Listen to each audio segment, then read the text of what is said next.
मैं हूं भगवान जगन्नाथ। मैं वही हूं जो युगों युगों से पूरी नगरी में रथ पर सवार होकर चलता आ रहा हूं।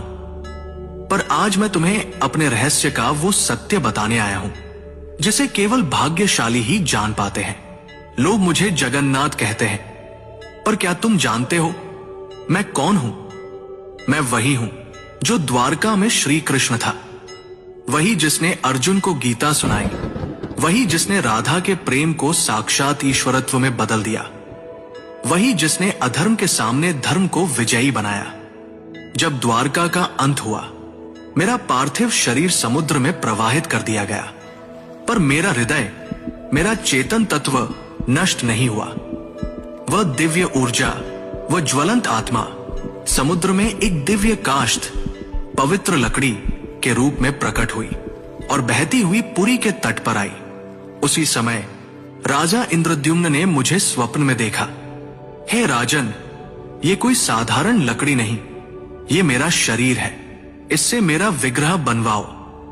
राजा ने आदेश दिया। मूर्ति बनाने के लिए एक वृद्ध पुरुष प्रकट हुए। उन्होंने कहा, इन्हें गुप्त रूप से बनाऊंगा, कोई द्वार मत खोलना। वो कोई और नहीं, स्वयं विश्वकर्मा थे। जब मूर्तियां बन रही थी, रानी की चिंता बढ़ी। द्वार खुलवाया गया। मूर्तियां अधूरी थी। मेरे हाथ नहीं थे, मेरे चरण नहीं थे, पर तभी आकाशवाणी हुई, यही मेरा विराट रूप है, यही मेरा जगन्नाथ स्वरूप है, जहां मैं हर सीमा से परे हूं। जो मूर्ति नहीं, चेतना है, जो धर्म का रक्षक है। राजा ने मेरे उस दिव्य हृदय को मूर्ति में प्रतिष्ठित किया। वो हृदय जो श्री कृष्ण रूपी मेरी चेतना का केंद्र था, वो आज भी मेरी मूर्ति में वास करता है। हर 12 से 19 वर्षों में जब मेरी मूर्तियां बदली जाती हैं, उस हृदय को गुप्त रूप से नव विग्रह में स्थापित किया जाता है। कोई उसे देख नहीं सकता, कोई उसका वर्णन नहीं कर सकता, क्योंकि वो हृदय भौतिक नहीं, दिव्य है।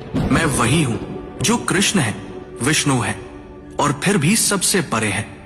मेरी आंखें गोल हैं, क्योंकि मैं हर दिशा में देखता हूं। मैं काले रंग का हूं, क्योंकि मैं ब्रह्मांड का मूल स्रोत हूं। मैं रथ पर सवार होता हूं, पर मैं केवल यात्रा नहीं करता, मैं भक्तों के हृदय तक आता हूं।